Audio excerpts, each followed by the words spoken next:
नमस्कार दोस्तों, स्वागत है आपका हमारे यूट्यूब चैनल उत्तराखंड ज्ञान यात्रा में। दोस्तों, ये हमारे उत्तराखंड की विशेष सीरीज है और इस सीरीज में हम उत्तराखंड परीक्षावाणी पुस्तक में जितने भी अध्याय हैं तो सभी का हम कर रहे हैं विषयवार अध्ययन।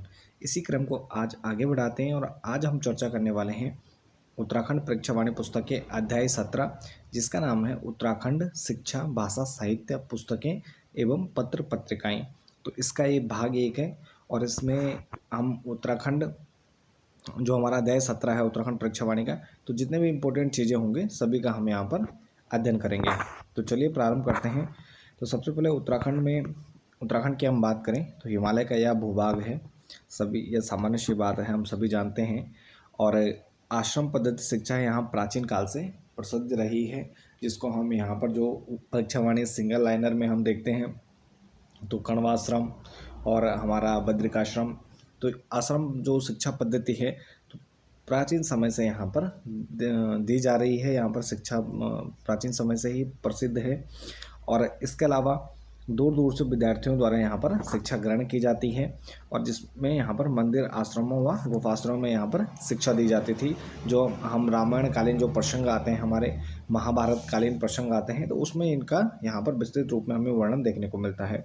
प्राचीन अगर हम शिक्षा केंद्रों की बात करें तो इसमें हमारा बद्रिकाश्रम, रुद्राश्रम, शुक्राश्रम, वशिष्ठ आश्रम, कण्वाश्रम, कपिलाश्रम, नारद आश्रम, गणेश आश्रम और गरुड़ा आश्रम, तो यहाँ पर प्रमुख यहाँ पर हमें जो आश्रम है तो वह यहाँ पर शिक्षा के प्रमुख केंद्रों के रूप में हमें मिलते हैं। इसके अलावा आश्रम शिक्षा पद्धति से यहाँ पर जो शिक्षा दी जाती है उसमें यहाँ पर वेदांग, वेदों की शिक्षा, वेदांगों की, दर्शन की, शास्त्र की, संगीत की, योग की और ज्योतिष की, तो विभिन्न यहाँ पर जो हमारे आश्रम पद्धति है तो उसके तहत यहाँ पर विभिन्न विषयों की यहाँ पर शिक्षा प्रदान की जाती थी। कण्वाश्रम की बात करें, प्रमुख केंद्र था शिक्षा का। यहाँ पर कण्वाश्रम में महाकवि कालिदास से संबंधित है और साथ ही यहाँ पर चक्रवर्ती जो सम्राट भरत है, तो भरत के नाम पर ही देश का नाम हमारे भारत यहाँ पर पढ़ना बताया जाता है। तो चक्रवर्ती सम्राट भरत का जो जन्म स्थल है वह भी कण्वाश्रम माना जाता है और कण्वाश्रम से संबंधित यहाँ पर हमें देखने को मिलते हैं महाकवि कालिदास और चक्रवर्ती सम्राट भरत का वर्णन। वर्तमान में आश्रम पद्धति से शिक्षा की अगर हम बात करें, वर्तमान की अगर हम बात करें तो हमारे हरिद्वार में, ऋषिकेश में, जोशीमठ में, रानीखेत में और देवप्रयाग में यहाँ पर आश्रम पद्धति से शिक्षा अभी भी दी जा रही है। आधुनिक शिक्षा व शिक्षण संस्थानों की स्थापना की बात करें तो अंग्रेजी शासनकाल व 19वीं शताब्दी के मध्य, यानी जब यहाँ पर ब्रिटिश आते हैं उनके द्वारा यहाँ पर लगातार हमारे भूभाग को कब्जा किया जाता है, उसके बाद यहाँ पर अंग्रेजी शासनकाल में 19वीं शताब्दी के मध्य में यहाँ पर शुरू होता है। जैसे जब हम भारत का इतिहास पढ़ते हैं तो उसमें हम यहाँ पर विस्तृत रूप में पढ़ते हैं कि आधुनिक शिक्षा जो अंग्रेज़ों के द्वारा दी जाती है उसके क्या क्या कारण थे, यहाँ के जो यहाँ पर कार्य को यहाँ पर सुचारू रूप से चलाने के लिए अंग्रेज़ों को किस प्रकार से यहाँ पर हमारे चाहे उत्तराखंड हो या संपूर्ण भारत में यहाँ पर युवकों की ज़रूरत पड़ती है, किस प्रकार से यहाँ पर शिक्षा पद्धति को आगे बढ़ाया जाता है। इसके अलावा राज्य गठन से पहले की अगर हम बात करें तो विद्यालय व रोजगार परक शिक्षा, यानी रोजगार के अनुरूप शिक्षा का यहाँ पर हमें अभाव देखने को मिलता है। राज्य गठन होता है 9 नवंबर 2000 को, उसके बाद यहाँ पर शिक्षा में हमें आमूलचूल परिवर्तन देखने को मिलते हैं और लगातार यहाँ पर उत्तराखंड सरकार के द्वारा विभिन्न प्रकार के यहाँ पर परिवर्तन किए जा रहे हैं शिक्षा के स्तर में। इसके बाद शिक्षा निदेशालय का गठन होता है, जिसमें प्रारंभिक शिक्षा कक्षा 1 से 5, माध्यमिक शिक्षा कक्षा 6 से 8 को एकीकृत के यहाँ पर प्रशासनिक नियंत्रण हेतु स्थापना की जाती है शिक्षा निदेशालय की। 2011 में उनको अलग अलग निदेशालयों के अधीन कर दिया जाता है, प्राथमिक निदेशालय और माध्यमिक निदेशालय, यानी पहले एक ही था, उसके बाद 2011 में अलग अलग हो जाते हैं। प्राथमिक शिक्षा के लिए अलग निदेशालय और माध्यमिक के लिए 6 से 8 के लिए अलग। इसके बाद यहाँ पर उत्तराखंड परीक्षा परिषद बोर्ड का भी यहाँ पर गठन होता है। शिक्षा निदेशालयों के अधीन यहाँ पर शिक्षण व परीक्षाओं आदि के क्रियान्वयन हेतु जो शिक्षा निदेशालय है उसके अधीन यहाँ पर उत्तराखंड परीक्षा परिषद बोर्ड का गठन किया जाता है और इसका जो गठन है सितंबर 2001 में होता है। रामनगर नैनीताल में यह स्थित है। उत्तराखंड शिक्षा एवं परीक्षा परिषद बोर्ड का यहाँ पर गठन होता है। दिसंबर 2008 में यूबीसी में यहाँ पर कुछ परिवर्तन किए जाते हैं। इसके बाद उच्च शिक्षा निदेशालय, तो इसकी स्थापना 2001 में होती है, यानी राज्य गठन के तुरंत बाद की जाती है। राज्य में उच्च शिक्षा के संवर्धन, विकास एवं सुदृढ़ीकरण के लिए व प्रशासन हेतु यहाँ पर उच्च शिक्षा निदेशालय की स्थापना होती है और इसका मुख्यालय भी हल्द्वानी में है और सिविल कार्यालय इसका देहरादून में स्थित है। इसके बाद नेक्स्ट है SCERT। तो SCERT की बात करें, विद्यालय शिक्षा संबंधी यहाँ पर जो अनुसंधान, मूल्यांकन एवं शिक्षणों के प्रशिक्षण हेतु यहाँ पर SCERT की स्थापना की गई जनवरी 2002 में, और यह कई बार एग्जाम में पूछा जा चुका है। जनवरी 2002 में नरेंद्र नगर में इसकी स्थापना की जाती है और राज्य में शैक्षणिक व अनुसंधान एवं प्रशिक्षण परिषद, इसकी जो फुल फॉर्म है, तो इसकी स्थापना 2002 में नरेंद्र नगर में की जाती है और इसका जो कार्य है तो विद्यालय शिक्षा संबंधी जो अनुसंधान है, मूल्यांकन है एवं शिक्षकों को प्रशिक्षण हेतु स्थापना की गई है। इसके बाद यहाँ पर प्राविधिक शिक्षा निदेशालय, तो शिक्षा को रोजगार परक बनाने या रोजगार के अनुरूप यहाँ पर युवकों को शिक्षा देने और साथ ही तकनीकी शिक्षा से जोड़ने हेतु यहाँ पर प्राविधिक शिक्षा निदेशालय की स्थापना की गई है। 2003 में श्रीनगर में गठन होता है। इसके अधीन अगर हम संस्थाओं की बात करें तो समस्त जो पॉलिटेक्निक संस्थाएं हैं इसके अधीन हैं। 2004 में प्राथमिक शिक्षा एवं परीक्षा परिषद की स्थापना रुड़की, हरिद्वार में की जाती है। इसके बाद शिक्षा अधिनियम 2006, स्कूली शिक्षा योजना कार्यान्वयन, नियंत्रण, प्रशासन, निर्देशन और निगरानी व वित्तीय प्रबंधन हेतु यहाँ पर जो यह अधिनियम पारित किया गया, तो उत्तरांचल विद्यालय शिक्षा अधिनियम 2006 से के रूप में इसे जाना जाता है और 22 अप्रैल 2006 को इसे लागू किया गया। इसके बाद संस्कृत शिक्षा परिषद, संस्कृत शिक्षा के उन्नयन एवं प्रचार प्रसार हेतु 2014 में इसका गठन किया जाता है और पहले संस्कृत शिक्षा मंत्रालय 2012 गठित था और उसके अलावा संस्कृत शिक्षा निदेशालय 2008 में स्थापना की गई थी। इसके बाद नई शिक्षा नीति 2020 यहाँ पर केंद्र सरकार के द्वारा लाई जाती है। 29 जुलाई 2020 को यह पारित की जाती है। लागू करने वाला पहला राज्य भारत का यहाँ पर 12 जुलाई 2022 को हमारा उत्तराखंड है और सर्वप्रथम लागू यह की गई प्री प्राइमरी में, जहाँ पर हमारे 4447 आंगनवाड़ी केंद्रों में, और इसके तहत आंगनवाड़ी केंद्रों को यहाँ पर बाल वाटिका के नाम से जाना गया। तो आंगनवाड़ी केंद्रों को बाल वाटिका के नाम से जाना गया और 3 वर्ष तक यहाँ पर सीखने के माध्यम से शिक्षा देना है। तो जो यह हमारे नई शिक्षा नीति है, तो इसके तहत यहाँ पर 3 वर्ष तक क्या है, जो यहाँ पर बच्चे हैं तो सीखने के माध्यम से उनको शिक्षा प्रदान करनी होती है और आंगनवाड़ियों को यहाँ पर बाल वाटिका के नाम से जाना गया। 3 वर्ष से 18 वर्ष तक के बच्चों को शामिल करते हुए 5+3+3+4 प्रारूप पर यह आधारित है और इसमें प्राथमिक शिक्षा से उच्च व्यावसायिक शिक्षा शामिल की गई है। इसके बाद नेक्स्ट है प्राथमिक एवं माध्यमिक शिक्षा। तो आर्थिक समीक्षा रिपोर्ट हमारे 2022-23 के अनुसार यहाँ पर जो विद्यालय संचालित हैं प्राथमिक स्तर पर 14,326 छात्र, इसमें 10.04 लाख।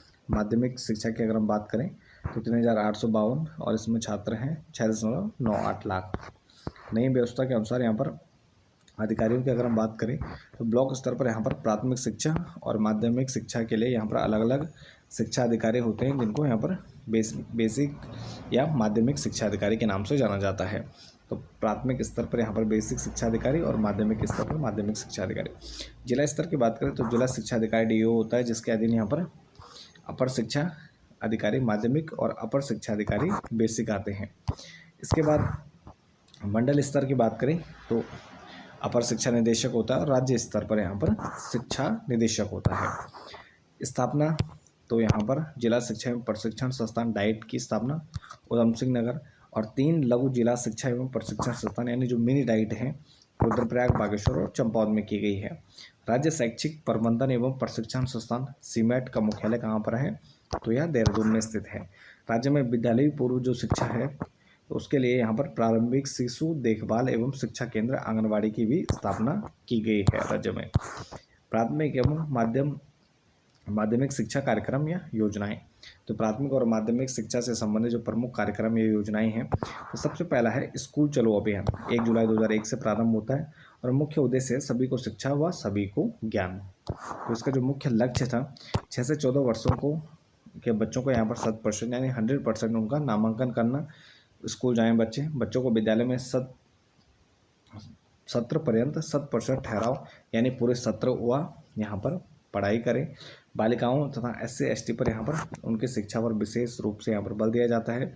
जन समुदाय की भागीदारी और साथ ही 2010 तक कक्षा 1 से 8 तक की शिक्षा का सार्वजनिकरण यहाँ पर करना था, जो स्कूल चलो अभियान का मुख्य उद्देश्य था। विशेष छात्रवृत्ति योजना पूर्व सैनिकों के बच्चों हेतु प्रारंभ की गई थी। 10th और 12th में यहाँ पर 80% अंक पाने वाले बच्चों को क्रमशः यहाँ पर 10वीं के बच्चों को 12,000 और 12वीं में 15,000 रुपये वार्षिक छात्रवृत्ति देने की यहाँ पर प्रावधान किया गया था। स्नातक स्तर पर यह धनराशि 18,000 थी। नेक्स्ट है शिक्षा आचार्य योजना। उद्देश्य है राज्य के सभी बच्चों को आधारभूत शिक्षा प्रदान करना और 1 से 5 तक बच्चों को यहाँ पर निःशुल्क पुस्तक वितरण करना। नेक्स्ट है दिव्यांग विद्यालय। दिव्यांगों को आत्मनिर्भर व समाज की मुख्य धारा में जोड़ने के लिए यहाँ पर राज्य में 13 दिव्यांग विद्यालयों की स्थापना की गई है, जहाँ पर व्यावसायिक प्रशिक्षण प्रदान किया जाता है। इसके बाद है कल्प, कंप्यूटर एजुकेशन देने हेतु। तो यहाँ पर जो कल्प है, तो इसका जो मुख्य उद्देश्य है, तो यहाँ पर कंप्यूटर और उससे संबंधित हमें प्रशिक्षण या शिक्षा देने के लिए, तो कंप्यूटर के फुल फॉर्म है कल्प के फुल फॉर्म है कंप्यूटर एडेड लर्निंग कार्यक्रम कल्प। इसके बाद है क्लास योजना। 9 से 12 तक के विद्यार्थियों पर विज्ञान गणित की पढ़ाई मल्टीमीडिया या CD के माध्यम से यहाँ पर पढ़ाने हेतु क्लास योजना का प्रारंभ किया गया था। कंप्यूटर शिक्षा की बात करें तो राज्य के समस्त विद्यालय, उच्च विद्यालय और माध्यमिक विद्यालयों में यहाँ पर बच्चों को कंप्यूटर शिक्षा प्रदान करना। साथ ही उद्देश्य इसमें अनिवार्य रूप से कंप्यूटर शिक्षा के यहाँ पर उपलब्ध कराना। छात्र संख्या के आधार पर 3 से 8 कंप्यूटर यहाँ पर सेट स्कूलों को उपलब्ध कराए गए हैं। नेक्स्ट है प्रोजेक्ट शिक्षा। तो यह माइक्रोसॉफ्ट कॉरपोरेशन लिमिटेड के सहयोग से चलाई जा रही है। इसका जो उद्देश्य है, तो आगामी 3 वर्षों में कंप्यूटर साक्षर के रूप में 3.5 लाख विद्यार्थियों को और 80,000 शिक्षकों को यहाँ पर कंप्यूटर साक्षर बनाना है, कंप्यूटर की जानकारी देना है। इसका मुख्यालय देहरादून में है। राष्ट्रीय माध्यमिक शिक्षा अभियान सहयोग केंद्र सरकार के द्वारा 750 विद्यालयों में संचालित है। कार्यक्रम उन्नति के तहत 9 व 10 में अध्ययनरत छात्रों को यहाँ पर अंग्रेजी भाषा में दक्ष करना और साथ ही आत्मविश्वास में वृद्धि करना और साथ ही उनका व्यक्तित्व का विकास करना, कि जिससे यहाँ पर बच्चे आसानी से अंग्रेजी भाषा में बोल सकें और साथ ही उनमें आत्मविश्वास में भी वृद्धि हो। नेक्स्ट है हमारी आरोही परियोजना। माइक्रोसॉफ्ट अकादमी की स्थापना इसके तहत यहाँ पर देहरादून में की गई है। कंप्यूटर प्रशिक्षण देने के लिए यहाँ पर अध्यापक और विद्यार्थियों के लिए आरोही परियोजना प्रारंभ की गई है।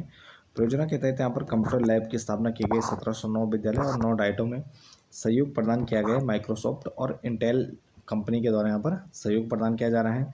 9,000 कंप्यूटर उपलब्ध करवाए गए और प्रतिवर्ष जो प्रशिक्षण दिया गया 23,000 शिक्षक व 3 लाख छात्रों को यहाँ पर छात्राओं को प्रशिक्षण भी प्रदान किया गया। राजीव गांधी नवोदय विद्यालय ग्रामीण क्षेत्र के प्रतिभाशाली बच्चों को 6 से 12 तक उत्कृष्ट आवासीय सुविधा यहाँ पर निःशुल्क उपलब्ध कराना।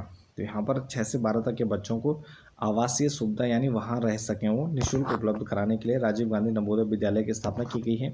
प्रत्येक जनपद में एक विद्यालय की स्थापना और साथ ही यहाँ पर इसमें कुछ सीटें रिजर्व रखी जाती है, जिसमें ग्रामीण विद्यार्थियों के लिए 75% और बालिकाओं हेतु 50% सीटें आरक्षित की गई हैं।